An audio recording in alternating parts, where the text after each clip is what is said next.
Hi, everybody on YouTube. What I'm going to do is I'm going to be giving you my impressions as they have already come to me and as they continue to develop. We'll do some questions from the audience, and then I will take this video as soon as we're done and edit down a more cogent version of it and post that directly. Well, as we record this at just after 7 p.m. on July 13th, there's an assassination attempt against former President Donald Trump earlier today. Hang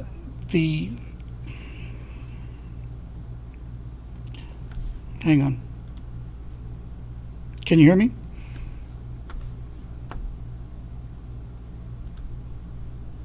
Yep.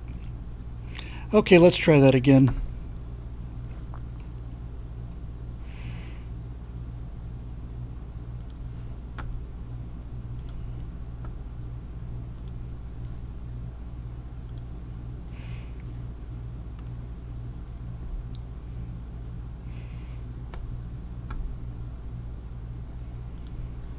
Hi, everybody. Sorry about a technical start. We had a problem getting the graphics loaded. I'm Bill Whittle. This is the afternoon of July 13th, 2024, and there was an assassination attempt on the life of Donald Trump just earlier today. So what I'm going to be doing is just giving you first impressions here, and then I will take this piece of video when it's over, edit it down into something more cogent, and then post that for those people who are coming in late. Sorry about the awkward start. Okay, so let me just deal with first impressions, and the single most important point I want to make. Actually, let me make the single most important point I want to make first. At moments like this is moments that transcends politics. We stop worrying about political position, and I start worrying about the condition of the country. And the moment that we're in right now is a moment we need to be thinking about the country, not about politics. So let me just get some of the good news out of the way as what's happened. And for those of you not in the mood to acknowledge this, this message is specifically for you.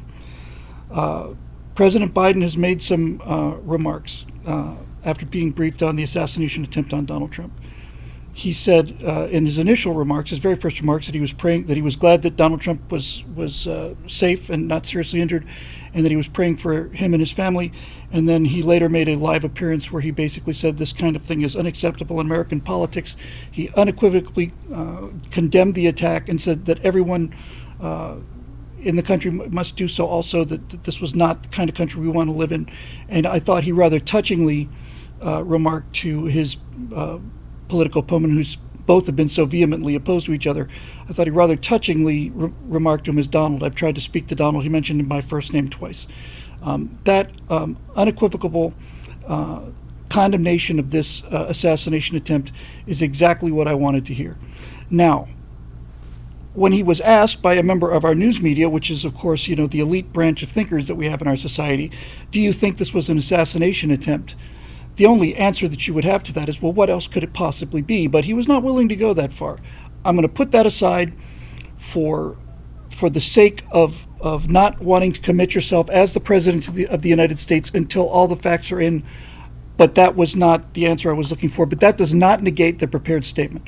The prepared statement was that we have to condemn this, praying for the family, and he's trying to talk to Donald. I thought that was exactly how it should have been handled, and that's what I want to see in American politics. I want to see that. I'm not talking about the assassination now, I'm talking about the country. Anything short of a full-throated condemnation of this is suspect in my eyes. And I think that I know for an absolute certain fact, I'm not just speaking for myself, I'm speaking for Steve Green and Scott Ott and Alfonso Rach and all the rest of us that I've got a chance to work with, that had this gone the other way, with Biden, with Obama, with Hillary Clinton, my reaction would have been the same. It is absolutely disgusting, disgraceful, and unacceptable, and I condemn it in the strongest possible terms. There's no middle ground on this. There's no shading this. You are either physically opposed, I mean physically in your gut opposed to seeing this in the American political scene, or you come out and say that you're not, because that is the single most important thing that has to happen, is that the political opposition has to say we condemn this in no uncertain terms, and that did happen from Joe Biden and the Biden camp. And no matter what you think about him or his culpability or anything along those lines, we'll get to that in a minute. That is the single most important thing that had to happen, and that made me feel good. And when he referred to him as Donald, that made me feel good too. Again, I'm talking about the country now. We'll get into the details of what actually happened and so on. Let me tell you where I came in on the story. I came in on the 9/11 story by my friend Fritz, who called me at whatever time it was in LA at 7 a.m. or something along those lines. Said, turn on your TV. And I said, what channel? He said, it doesn't matter what channel. And I came into the story after the first tower had gone down and the second tower was still standing. And I was so... there's just such cognitive dissonance for me on September 11th that I remember thinking, I thought there were two towers in the World Trade Center, but obviously that's mistaken because skyscrapers don't just disappear. When I was advised by our friend Clay, got a text from him that there'd been this assassination attempt, and I turned on the live feed, I came in with a mob of Secret Service agents over the podium, no sign of Donald Trump, and the first thing that I heard was, let me get my shoes. The mic was still hot, and all the Secret Service agents were barking instructions to each other. But him saying, let me get my shoes, was enormously reassuring to me. And then I saw something that I'm never, ever, ever going to forget as long as I live. You cannot measure or predict physical courage. You have moral courage being out there. The ability to stand out there at a campaign rally and know that there are hundreds of thousands of people, if not millions of people, who are giving serious thought to murdering you, requires enormous moral courage on the part of any political candidate, especially a national level political candidate. And without question, Donald Trump had that. Without question, for all of the open rallies he's done, this has just been an open possibility, and everybody's known it, and everybody's been kind of expecting it. So the moral courage that Donald Trump has shown going out in front of large crowds of people live is undeniable no matter what you think about the man. But physical courage is unknown in you until it is tested on the spot, and that applies to everybody. You may think that you're a giant strutting hero. You may crumple like a wet rag doll. Sometimes the most timid, small, humble people prove to be the most heroic. But I will tell you this.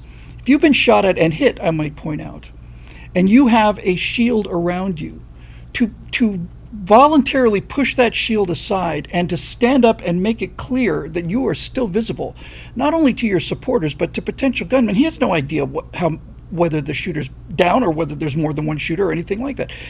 To stand up and to essentially re-expose yourself to fire, which is his first instinct,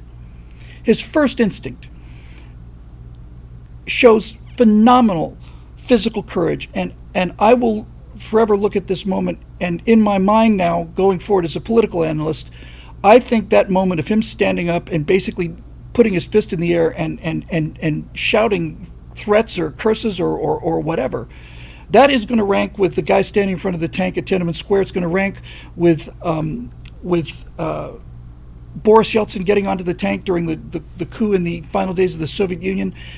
That moment was not just to show his supporters that he was okay. That moment was to show his opponents that they missed him.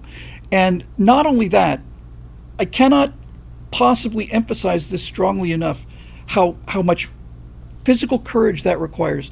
I'm going to give you an example that is a ridiculous example, and it's ridiculous only because it's the closest example that I personally have. So I'm not asking anybody to, in fact, I'm specifically saying do not for a second think I'm equating these two things when I say what I'm about to say. The closest I have ever come to that sense of being under fire was during a paintball game where I was playing defense, and I was at a bunker area, at a little sandbagged area that I was defending, and it was 1 minute left in the game, and I'm defending the flag, and I got rushed by 15 or 20 people, and all I remember was thwack. Now, paintballs hurt if you get hit, but this wasn't me factoring in how much it's going to hurt. When that fire came in, I put my face so far into the ground, I thought I was going to eat my way out at China at the other end. The physical imperative to get down and stay down is overwhelming. Needless to say, they flanked me and shot me in no time. But there was no question of me standing up and going, bah, bah, bah, bah, bah, bah. The second that those rounds started coming in and I started hearing them thwacking against the sandbags, I got down and I stayed down and I crumpled into a little ball and I wanted to stay there. So be able to stand up and defy that attack and that attacker and the entire idea of the attack is unbelievable physical courage. And not only physical courage,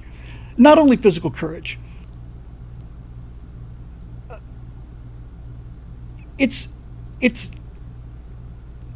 an I don't know how else to express it other than to say it was a spontaneous expression of life force, which is the one thing that Joe Biden is missing, that life force. People have said, well, Biden's old, but Trump is old too. He's only a few years younger. It's inconceivable to me that Joe Biden would be able to get to his feet, let alone get to his feet and shake his fist at whoever it was that was shooting at him. And I'm not saying this so much to politicize the event as I am to say the fitness of this man in terms of his physical condition and his moral and physical courage is astonishing to me. Astonishing. Now, I am recording this just a few hours after it happened. My opinions on how things felt at the time are worth recording because your initial response to something emotionally is worth capturing in the moment. And that's why everybody's here right now. That's why we're all here. But it's bigger than that. When I start talking about things that I have heard and where things are factually at the moment, we're moving into an entirely different realm now. Now we're moving into the realm of speculation where it's very easy to get bitten. But I can only tell you the latest that I've heard, and I do have 2 comment sections open so that people can update me. First of all, when I was watching the event live, and they'd shown it a few times, a few things became immediately clear to me because they could not be anything else logically. So stay with me here. Let's say that you're the viewer watching me and I'm Donald Trump giving the speech. So you are where the cameras are, you're where the majority of the crowd is. I'm Donald Trump up on the podium. I'm looking to the right at some kind of graphic or some kind of a display or a sign. I'm talking about a number of things that happen with immigrants, or 20 million, I think is what it was. And all of a sudden there's a zip and a move to your right ear, and then down you go. Now that's telling me beyond any question whatsoever, there's no question at all, that the shooter is to Donald Trump's right. He's not in the crowd. He's not any distance behind the crowd. He has to be almost 90 degrees to the right of the camera because Donald Trump's right ear, you'll notice my right ear is invisible to you now. It's not possible for you to shoot me in my right ear from where you are. The shooter has to be over there, and that means that the people that were killed have to be out of frame on that side of the camera, which is why when the shots were fired and you saw everybody behind him clustering around, there was nobody injured in there. That shot came from the left of your screen, shot or shots, struck him in the ear, continued on out to the right of your screen, and then killed at least one bystander over there, critically wounded another, and we don't know the details about this yet. So in the beginning of this thing, I thought, okay, we are still in the realm where this could have been just the kind of assassination attempts we saw on Gerald Ford, let's say, or George Wallace, where there's somebody in the crowd with a pistol, somebody relatively close. When there's somebody relatively close, that means this can be any kind of a nut, right? You've got the minimum common denominator now. The situation has evolved, and I'm getting there. I'm just telling you how I've gone through the experience. When you first hear the shots, you say the lowest common denominator is that there's a crazy person not far off to his right who has smuggled in a plastic pistol or got through security in some way and is going bang, bang, bang, bang, bang, bang, bang. But what became news later in the event, and I am again speaking, I've got to caveat this, you're going to hear me say this caveat 15 times, I just do not want to be taken out of context. When the report was that the firing was from a rooftop. We have now entered an entirely different category of assassination attempt. We have upped the sophistication of the attacker and the attack by an order of magnitude. If it is not a person at close range with a pistol, who could have been Squeaky Fromm or somebody that incompetent and that batshit crazy, frankly. If we're talking about somebody from a distance now we're talking about somebody with a much higher skill set. And I might point out, just as a matter of physics and mathematics, the further you are away from the target, the smaller your error was by missing his ear and not going directly in his head or his eye. Do you understand? The further away you are, the narrower that angle is. According to the Washington Post, it's 400 yards. Okay, so 400 yards. 400 yards is a difficult shot. 400 yards is a somebody's got a map, a professional shot. Now, when I say a professional, I don't necessarily mean a hitman, but a 400-yard shot is somebody who, shooter, Secret Service. There was a Secret Service. I've got a map here. That's a. I'm going to see if I can drag it into the stream if I can.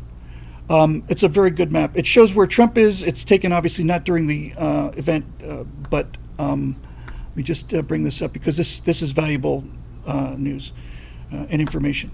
So I'm going to drag this into the window at Twitch, and then I'll get it to you at YouTube. Hang on one second.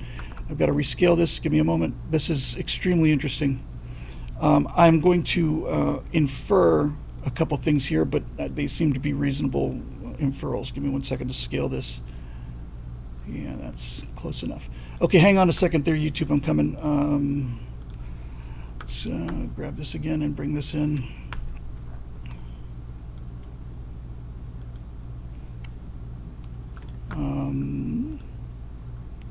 And scale this down a little bit so everybody can see it. This is what somebody just posted. Somebody pointed out to me in the comment section, forgive me for not having credited you. Things are moving kind of fast here. I just want to get this thing up a little higher. A little higher, please. Okay. So the red pin is the location apparently of the shooter. The blue pin is where Donald Trump was speaking, and the green pin says Secret Service. And it's on a rooftop. So I'm going to assume that is the location of a Secret Service anti-sniper, because I heard a shot, I heard a pop, pop, and then pop, pop, pop, pop, pop. And I thought that was somebody maybe dumping a mag from close range. But it's possible that this was in fact, it's almost certain that this was the Secret Service sniper shooting back. And this raises all kinds of interesting questions. 400 feet, not 400 yards. Okay, that's still a football field and a third. That's a significant range shot. That's not a person that doesn't know what they're doing. 150 yards with a decent rifle is not a tough shot, Rocketman 697 says. He's right. It's not a tough shot for somebody who knows how to shoot. But this is the point I'm trying to make as we speculate our way through these opening moments. Here, let me take that diagram back off again. It's not a difficult shot for somebody who knows how to shoot. And this is the thing that is happening that I'm noticing in real time is the sophistication of the attack is increasing the more information we get. I think that's a fair statement to make. As I said, just to recoup, it's possible that originally it was somebody just off frame right, had to come from off frame right. It's possible it was somebody just off frame right who went pop, pop, pop with a pistol or Saturday Night Special or something. When Squeaky Fromm made the assassination attempt on Gerald Ford, there was nobody I could imagine who was less competent with a firearm than Squeaky Fromm. This kind of up close kind of thing was my first guess because it's the most likely. It's the most likely.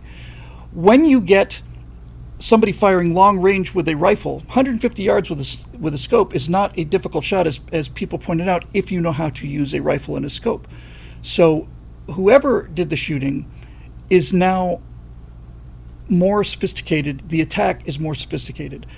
I have heard, just as I was going live, I cannot stress this enough, I gotta keep saying this. This is anecdotal, but I had heard that there was one shooter dead, that I'm relatively confident of, but I had heard that there was a second person present. Now, if this is true, if there was indeed a second person present, now the level of sophistication has gone up again. It's gone up again. Now we're not dealing with a one-person lunatic. We're not dealing with a one-person mass shooter like the guy on in the Las Vegas shooting. If it turns out that there's more than one person involved here, now we're talking about a a different story. Now, there is some confusion. I want to be clear about this. I may have misread that the second person was a second person who was a victim of the shooting. Did anybody else hear that there was a potential second shooter or potential second assassin, or did I get that wrong? 'Cause as I've said before, I would like to not get this wrong.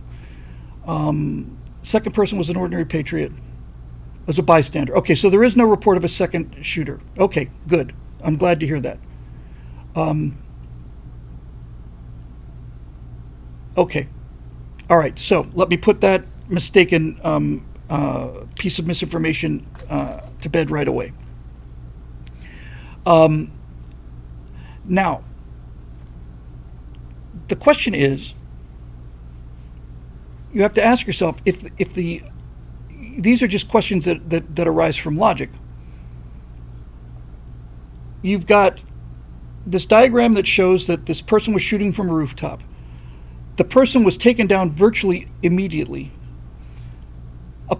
almost certainly by the Secret Service counter sniper. So the question then becomes, how did the person get the shot in the first place?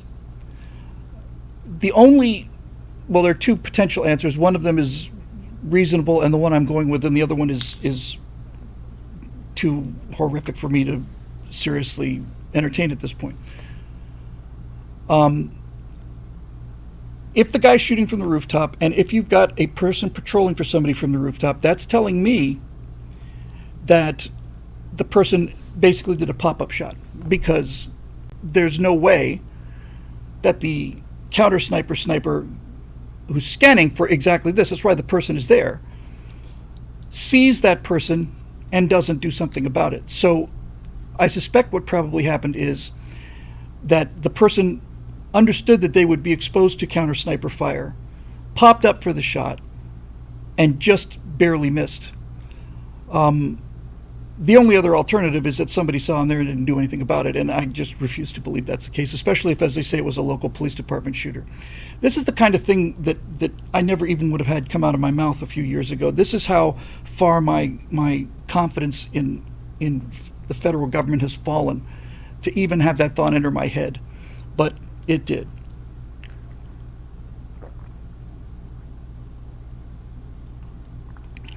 There's a pretty good video of the counter sniper shooting back. He had acquired the target before the guy shot, but seemed they hadn't been able to tell if the guy was a threat or not.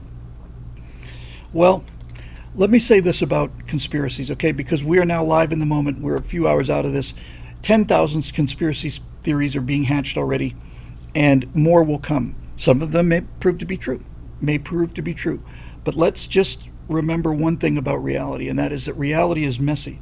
And that if it turns out that this guy didn't take a shot until he was sure, the most likely explanation is not that this was a multiple conspiracy on the part of the police department, the Secret Service, and all the rest.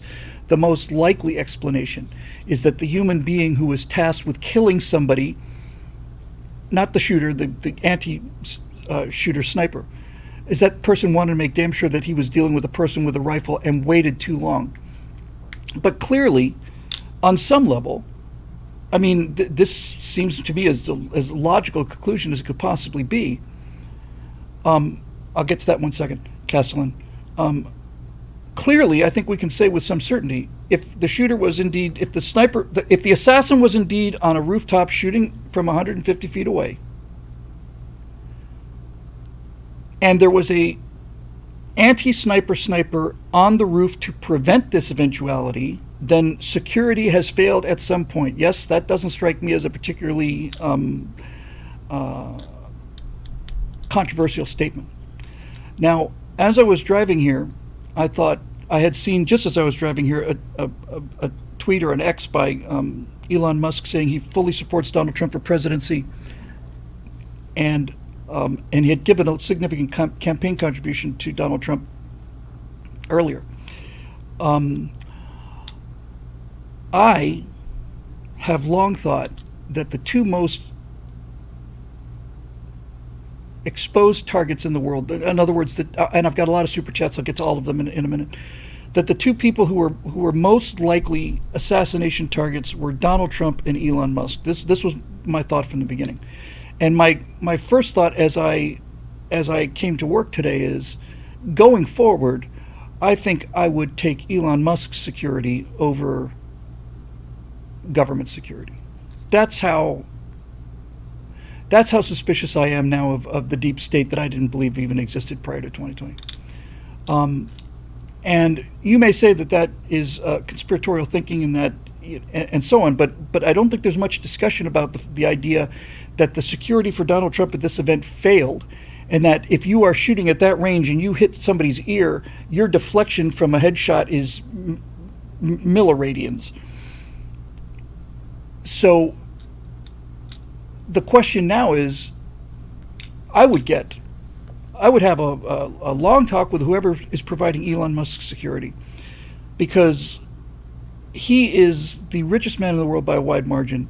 He is smashing a lot of T-carts in his just in everything he does, in the space industry, in his electric car industry, and so on.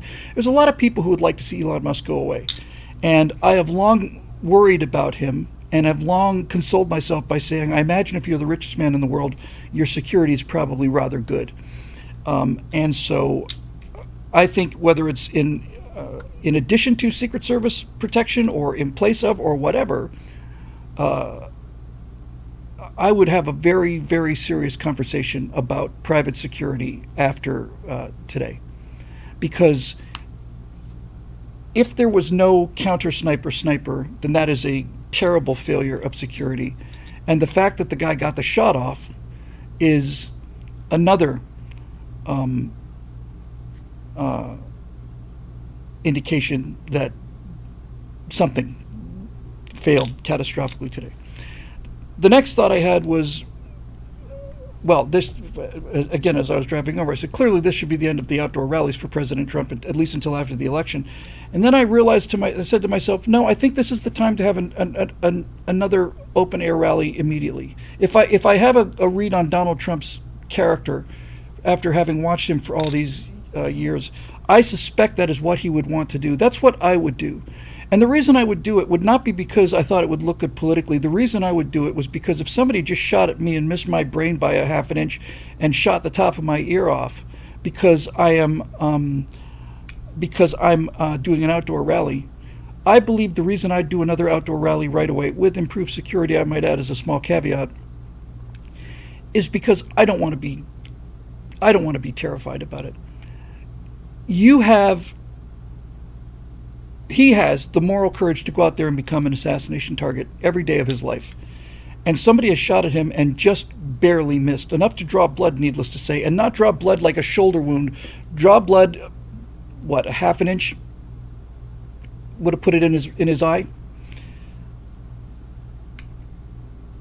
That, if that were me, I would do another open air rally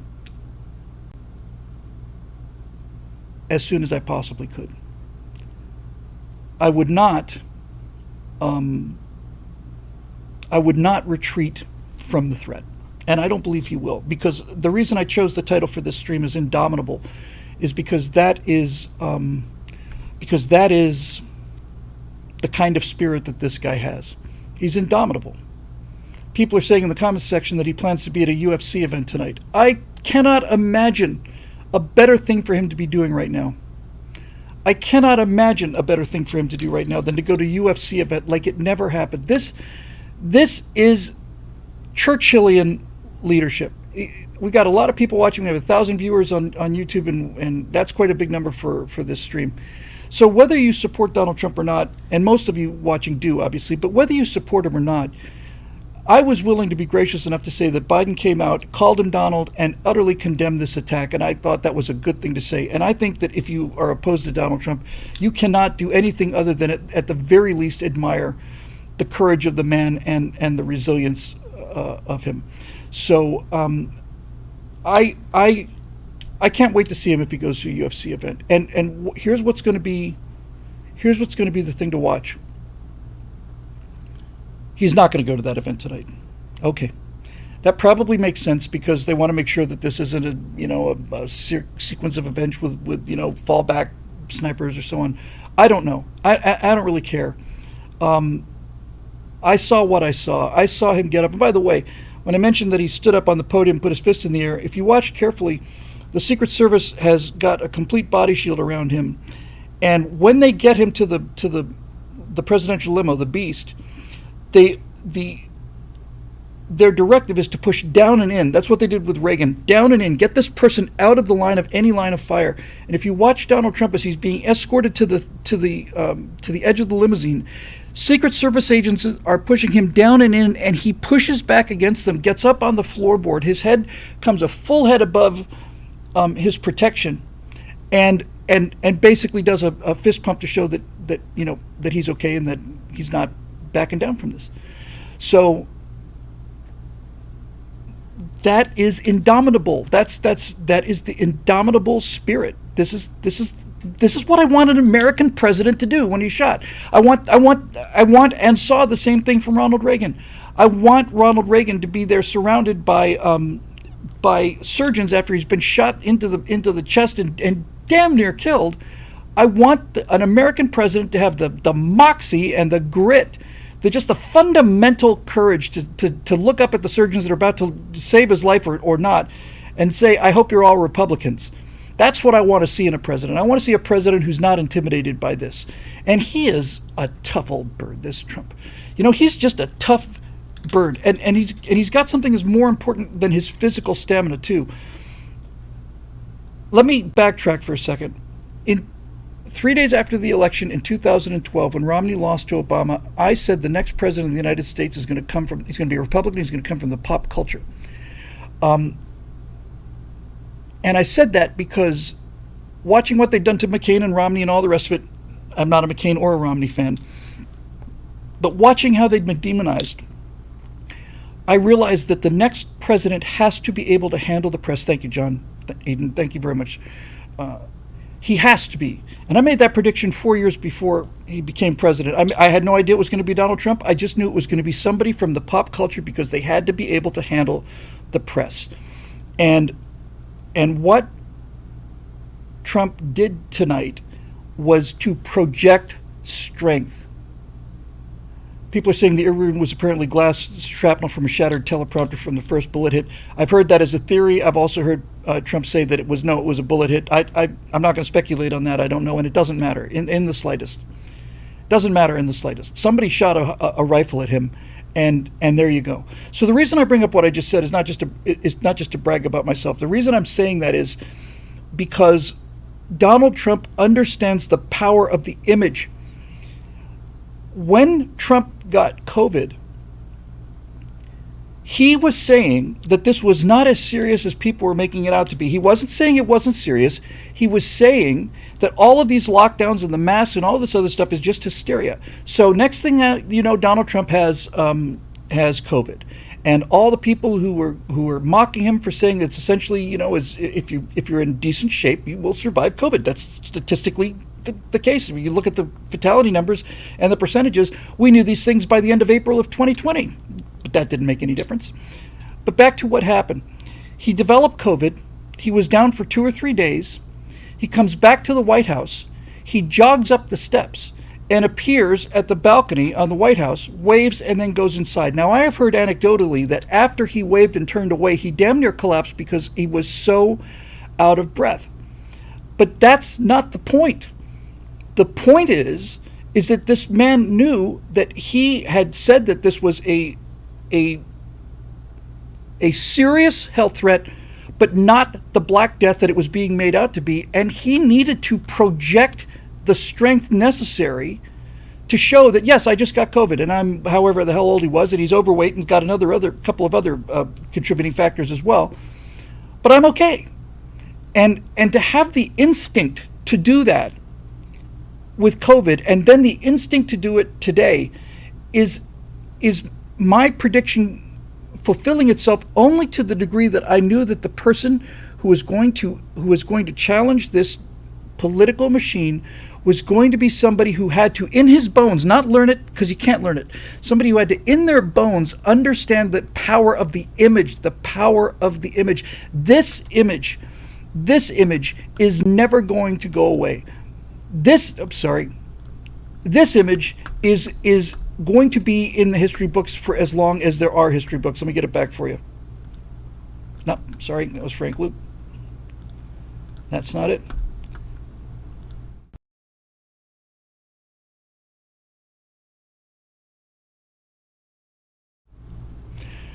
You can't compose a shot like that. You just can't compose a shot like that. It's like as I said, this is George Bush at 9/11 with the megaphone. This is Boris Yeltsin on the tank, the American flag in the background, upside down, almost free falling, almost like it's being blown away in the wind, and this indomitable man standing there, refusing to go down and refusing to cower. Sorry, nice to have engineers. So, what does this mean politically? Well, I'm going to go to the truism that I have heard, and we don't know who's behind this. We don't know if anybody is behind it other than the person that did the shooting, but I have a couple things to say about that. And let me say the most important one before I forget it. There is going to be an enormous temptation on the part of conservatives to say that this shooting happened not influenced by, but because of the inflammatory comments made about Donald Trump and how he's a Hitler and he's a Nazi and let's put a bullseye on him and all of that. This is not a road we want to go down for reasons I'm about to explain, okay? There is no question whatsoever that whether this person is an individual or whoever it turns out to be, that their hatred of Donald Trump is created in them by the perception of Donald Trump that the news media and others and the Democratic Party have put out about him. He's a Hitler. He's a threat to democracy. He's the end of democracy. All of that's true. I'm not taking away any of that. I'm not saying any of that is not dangerous and potentially fatal. But what absolutely needs to be clear in everybody's mind right now is this. If we believe that what somebody else says is capable of making another person commit murder and have it be the other person's fault, then there is no free speech left in this country, and we will all have to reduce our speech to the level where anything that we say cannot possibly be used by the craziest person in our society. There is no way out of this argument. I've given this a great deal of thought prior to this.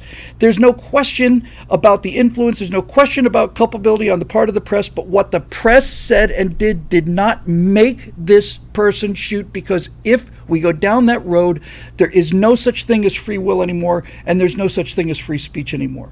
It is absolutely critical that we do not fall into this trap, because then we're going to start saying, oh, well, you see, they said it was because it put a bullseye on him, it was Biden's fault. No, it wasn't Biden's fault that this guy's pulled the trigger. This guy pulled the trigger. And if we lose the individual responsibility of this action, then we are falling into a trap that has been set for us by decades of this kind of thinking, where, oh, well, that's dangerous speech, or what he said made me do it. No, nothing anybody ever says can make you do anything.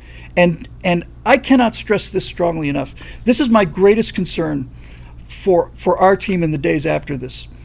I am absolutely convinced about this. I've given this enormous thought prior to this. I've given this enormous deep thought on both sides of the issues for what it's worth. If somebody says, I'm going to go kill that guy, or I want somebody to go kill that guy, that is that is means and justification for an investigation by law enforcement. That is a reasonable response to that. But speech is not causative. And there is responsibility here, and there is culpability here, and there is influence here. We can have it both ways if we understand where that dividing line is. We can say things like, well, we got to put a bullseye on Trump. That to me is not somebody needs to take this guy out. That was the same thing they said about Tulsi Gabbard. Not Tulsi Gabbard. Was it Tulsi Gabbard? Anyway, we have to maintain our core principles in moments like this. And our core principles are freedom of two of our core principles are freedom of speech. Three. Sometimes you got to do something. Among our core principles are Gabby Giffords. Thank you. Sorry. Among our core principles are freedom of speech and individual responsibility. And if we say that one caused the other, we've abandoned both of those principles. And I'm not doing that. I'm not doing that. I'm not saying that the media made this guy do it. I'm saying the media created an environment that caused this individual to take these actions. But that's not the same thing. Those two things are not identical. So I just think that needs to be said. Now, what does this mean moving forward? Because I'd love to do some questions, but I don't want to make this thing run all night, because the more talking I do, the less valuable it gets. My thought immediately after I realized he was safe was, if they had succeeded, then Donald Trump could have appointed Krusty the Clown as his successor, and I'm voting for that guy in a landslide. I don't care who he designates. We're going to find out in the next couple of days who his vice president. I suspect strongly going to find out in the next couple of days. We're going to find out who his vice presidential nominee is going to be. But if anything happens to Donald Trump, I think all of the outrage and genuine deep-seated hatred of what's being done to this country, and the love for Donald Trump for fighting it, is going to be immediately transferred onto that person. I think this assassination attempt seals the deal in November, because even if it had been successful, and maybe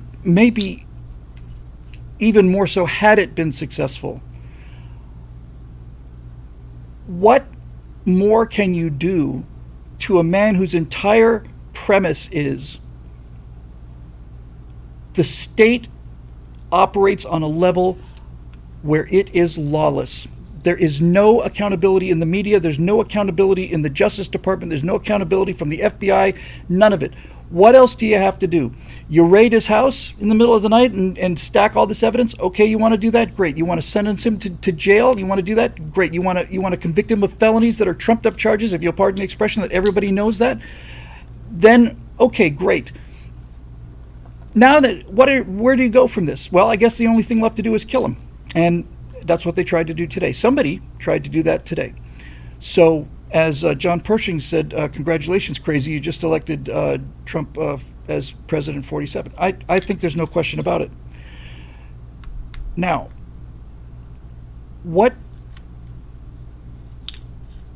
do I think is the most likely case? I think the most likely case for the I didn't say the only case, I said the most likely case. The most likely identity and motive will be, I said, let me say this again, the most likely motive will be a crazed individual who's convinced that all of the rhetoric he's heard is true, and that he's acting in his own mind in order to, he thinks he's just taking a shot at Hitler. I'm not saying that's the conclusion that we'll reach. I'm just saying that's the most likely conclusion.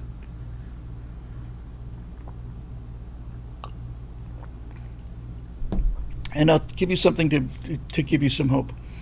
I am not, I wish I wasn't able to say this, I wish I could go back to the world that I believed in prior to 2020 or so. Tim Morris quoted something that was going to make my second point, and that is, if you're going to take a shot at the king, you better not miss. We will get to the bottom of who this person is. And the reason I can say that with confidence is because of what I've seen in terms of internet sleuthing. I'm going to take a little side tour here for a minute to tell you just this astonishing story, and you can see it in great detail. I've mentioned it before on some of my live shows, but it needs to be mentioned again in terms of, will we ever get to the bottom of this? Internet Historian is a great YouTube channel, and he's got a series, but basically the short form is, he has looked at the kind of investigations that people like 4chan have done, and things, yeah, he will not divide us, things that you would think are impossible of solving are solvable when you put enough bright people to work on it, and so on. the example that blew my mind was Shia LaBeouf, when Trump was elected for his first term. Shia LaBeouf had a flag that he put up called "He Will Not Divide Us," and he ran a live webcam for it. And it was his way of stating his protest against Donald Trump, which he's entitled to do. Well, it turned out that this live cam in New York started drawing a lot of Trump supporters, so Shia LaBeouf moved it to the top of a building, and then people found it and put a drone on it, and they were trying to blow it up and bring it down and do all kinds of other things. So Shia LaBeouf moved it again. And Shia LaBeouf moved the flag to an open field in, I want to say in Tennessee, far removed from any city. And it was just a flag against the sky, and they were live streaming the flag, and Shia LaBeouf was convinced that there's no way that anybody's going to find a flag out in the middle of nowhere. And it turned out that they found the location of that flag within 48 hours, and it may have been less than that.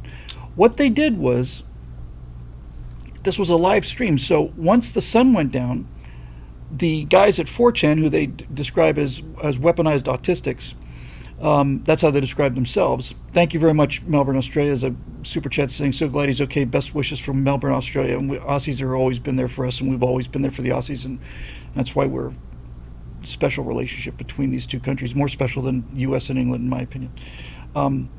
So immediately, they realized it's got to be in the Eastern time zone because it's a live stream, it's going down. To make a very long story short, what happened was they saw contrails, 2 jet contrails in the sky. Now, people like you and I would say there's no way to determine what that is, but these people have nothing else to do with their lives, and they're very, very brilliant.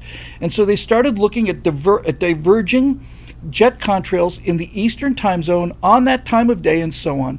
And they were able to put down a number of possibilities, and they said, if this is where we think it is, we should see another jet, because here comes a jet, we're looking at it live and radar tracking it on a live app. If it's where we think it is, we should see a jet contrail appear at 5:22 p.m. or whatever the hell the time was. And sure enough, there it is. So then they know they've got a circle of uncertainty that's actually pretty small. And then basically what they did was, as they got closer and closer, they had a guy driving around in a car beeping his horn, and they're listening to the live stream, and they were basically going Marco Polo with the guy. Closer, closer, closer, no further, no, closer, closer, closer. And they just dialed it right in. And the next thing you know, there's the flag flying on the flagpole, and Shia LaBeouf is defeated again.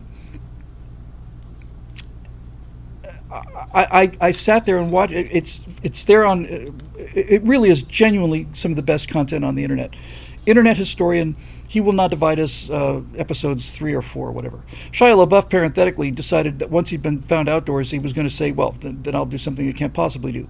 He took the flag, put it indoors, and streamed it from there, and they were able to determine that it was at a piece of property that he rented in I want to say in Scandinavia or something. So finally he just gave up.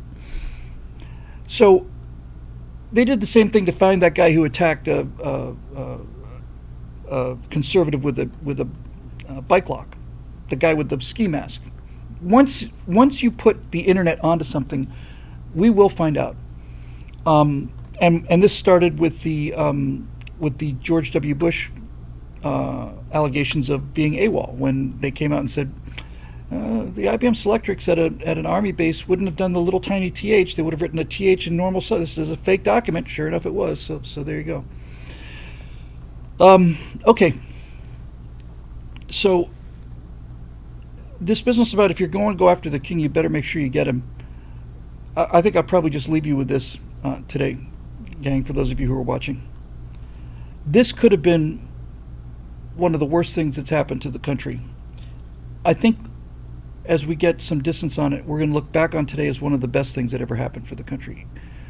Specifically because if you're going to go after the king, you better kill him. And they didn't. They didn't kill him. It doesn't matter whether it turns out it was one lone lunatic. It doesn't matter. What won the election today was Donald Trump getting up from his protection and shaking his fist in the air. That's what won the election. That's what became iconic. When he stood up there, that image of him with blood on his ear, anybody with an eyeball can see how close that came to killing this man. When that man gets up from his body shield and basically says, no, that's when the election is over. It doesn't matter who runs against him anymore. It doesn't matter who they pick. Nobody's going to beat this person because Donald Trump exhibited moral courage, physical courage, grit and indomitability. And that's what most Americans want. They want leaderships. Donald Trump was tested by blood today. Donald Trump came within a half an inch of having his brains blown out all over the back of the stage. And his reaction was not to cower and run away. His reaction was to get up and fight back against the forces that are trying their very best to make this country into a nation of slaves. And he's not going to back down. I'm not going to back down. You're not going to back down. It is over as of today. Over. It doesn't matter how deep this assassination attempt goes. The proof of the pudding is in the eating. And that man showed today what he's made out of. And should, I almost said the unthinkable, but there's nothing unthinkable about it today. And should somebody succeed in killing this brave man who loves this country, because I can't see any reason for him doing it, can you? You see any other reason why Donald Trump is doing this other than love of country? If you look at every single president that's come into office, you look at their net worth before they come into office versus after office.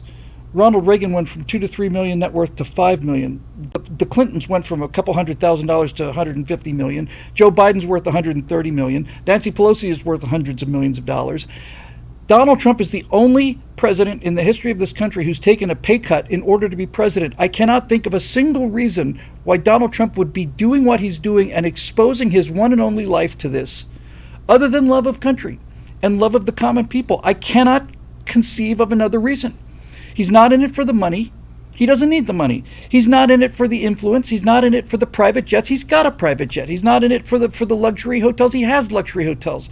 He's not in it for the ability to do a junket to Fiji. If Donald Trump wants to go to junket to Fiji, he gets on a plane and goes to Fiji. There's no other reason for him to be doing this other than love of his country. And that's all I want.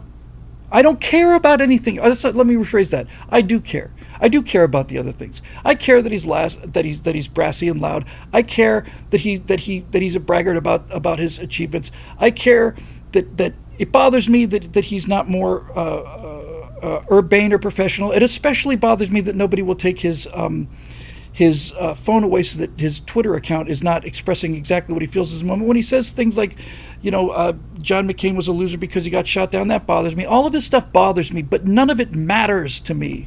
It doesn't matter anymore. The thing about crises is crises strip away the dead wood. They strip away all of the things that don't matter. And what we found today was the brass tacks. And the brass tacks are, this man knew his life was in danger, got shot at and got hit by what appears to be a relatively high-level professional. His security service, which he might have had confidence in prior to this, is now gone. The one conclusion we can draw from this today, folks, is that the Secret Service protection for Donald Trump failed. There's no question about that. It's not like they deflected the bullet at the last second. They failed.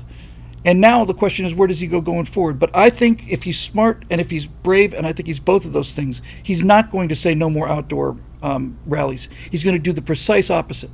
And whoever decided to do the shooting today, sir or madam or unidentified, your timing could not have been better.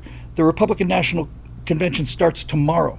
I cannot think ever in the history of the world, in the history of this country, certainly in the history of this country, can I think of a more astonishingly, let me rephrase this. What do you think the entrance of Donald Trump at the RNC is going to look like now? The show's made possible by the members at BillWhittle.com. If you're one of these people watching and you watch frequently, I'd love to have you be a member at BillWhittle.com. You can sign up there and get members-only shows that are just for you. But otherwise, the main reason you're there is the reason that our other members are there, and that is to keep content coming that is independent of any kind of criticism or any kind of suggestion of control. I say what I want to say, and all I do is take pictures. I'm not a painter. I'm not creating any of this. I'm just telling you what I see in this country that I love and that we all love so much. For all of the super chats that came in today, they were all comments. None of them were questions. If you don't mind, I'm not going to read them. I don't want, but I am extremely grateful for all of them. And for goodness sakes, please ask me again for free on Thursday, and I'll be happy to do that. So for Steve Green, Scott Ott, Alfonso Rachel, who we would like to bring back sometime soon, and everybody who's been watching patiently, let me just leave you with a final thought. Remember the country. Remember the country. Do not be governed by hate, and do not let your reason escape you.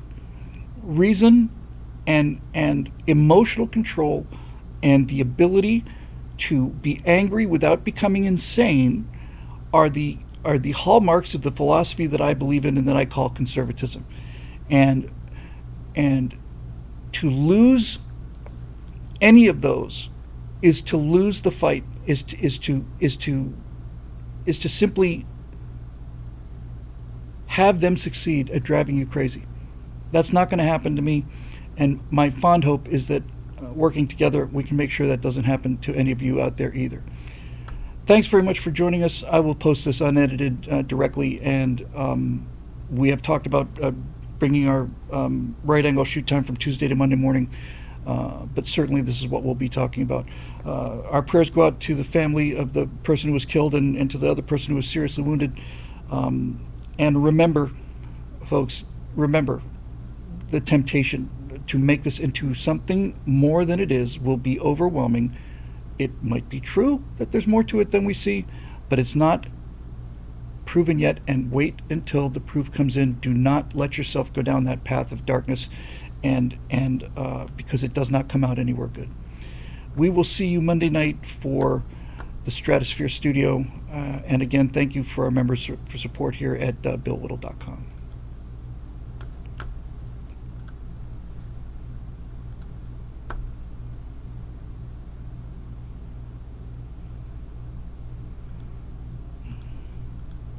Come on, Bill, you can do it.